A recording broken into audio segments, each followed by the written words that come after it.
The last few verses are concerned with this metaphor of the ocean and the waves, and I covered these in the previous video. So if you haven't watched the previous video, it might be a good idea to do so, because the next verse and the next few verses are also concerned with this metaphor, the metaphor of the ocean and the waves. Verse 393. Body, property and abode are presented as such to our Vijnanas, and thus they are seen as evolving in the same way as are the waves. So body, property and abode,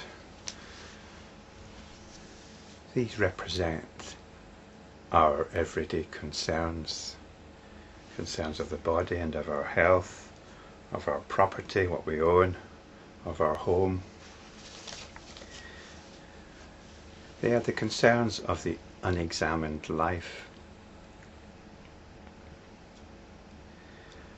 And it's what is obvious, isn't it? It's what we get on with. We get on with our basic survival. We get on with looking after ourselves and after those that are closest, that are close to us, our nearest and dearest. So this is what's presented to our Vijnanas, this is what's presented to our senses. This is life, it's tough, we need to survive, we need to stake our claim and then protect it. And it's an ongoing situation.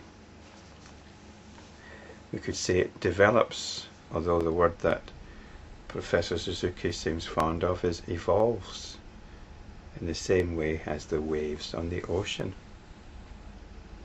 We are all like an individual wave, making our own kind of splash.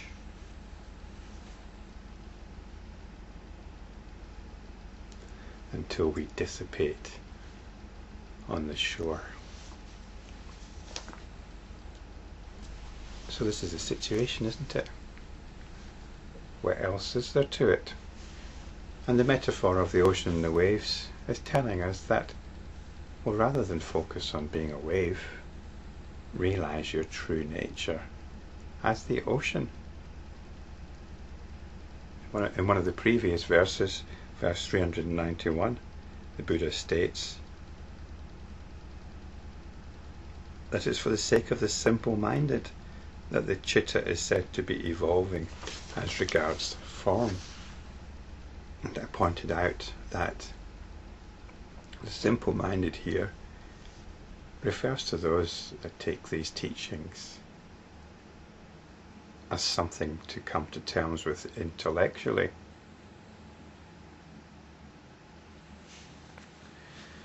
Whereas really what we're looking for is realization of the nature of the one awareness. This one awareness which is described here as evolving into all the things that it can be aware of. Body, property and abode. So Mahamati is persisting in his questions. In verse 394 he asks, the ocean is manifestly seen dancing in the state of waveness. How is it that the evolving of the Alaya is not recognized by the intellect even as the ocean is?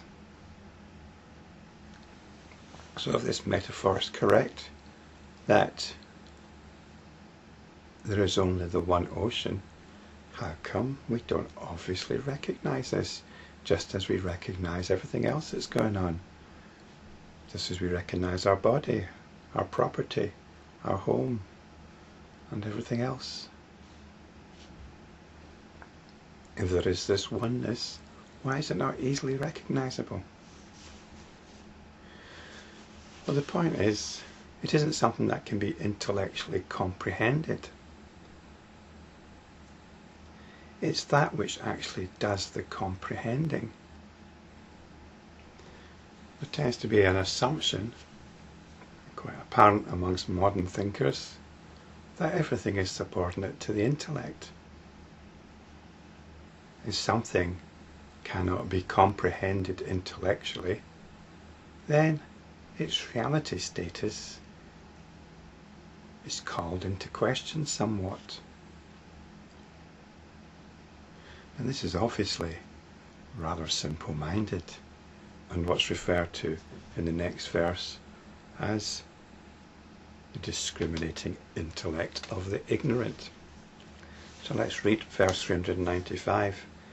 That the Alaya is compared to the ocean is only for the sake of the discriminating intellect of the ignorant. The likeness of the waves in motion is only brought out by way of illustration. So Alaya here is the same as what was referred to in previous verses as chitta. It's the one indivisible awareness. So the purpose of the metaphor of the ocean and the waves is simply to point out to the intellect the possibility of something else. But then we must leave the metaphor behind and realize the oneness of awareness for ourselves. This is within your ability. Your attention is focusing on these words. You're aware of these words, just as you're aware of everything else that's going on. Now, is it a different awareness when you're listening to these words? When you're aware of these words that are being spoken now?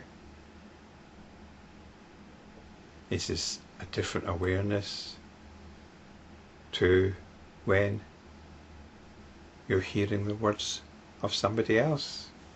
Perhaps a relative, partner, child, friend. Is that a different awareness? When you're watching the news on the television and you're hearing the words of the newsreader, is that a different awareness?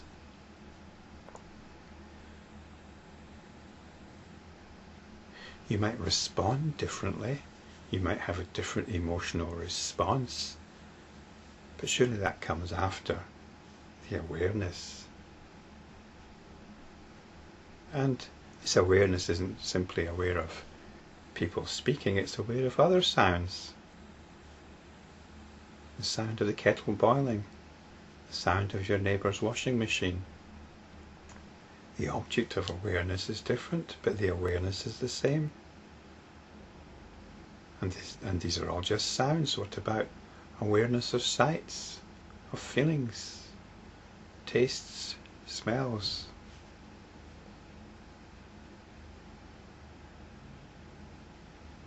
It's the one awareness. In fact, although the pattern of awareness, the pattern of what you're aware of, might be something very peculiar to you, very individual to you, the awareness itself, the nature of the awareness itself, has got nothing to do with you. It's awareness. It's exactly the same awareness that's going on in me and in everybody else.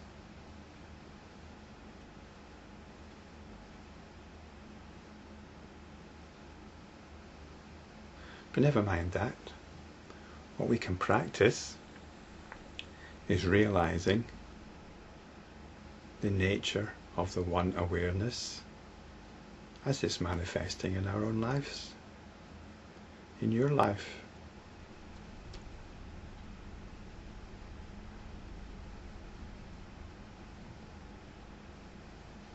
Realize the nature of that awareness.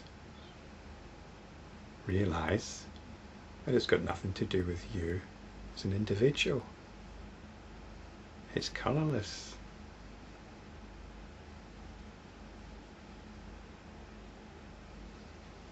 There aren't these different colours evolving from it.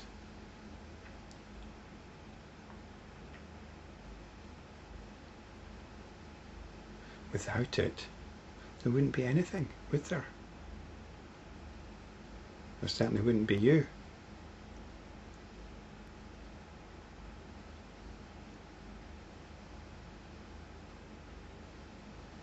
What an incredible thing it is.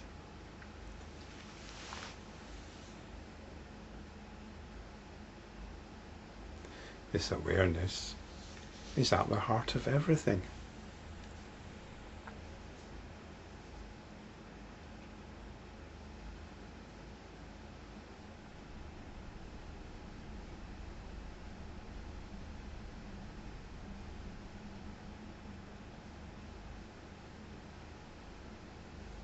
Come back to it.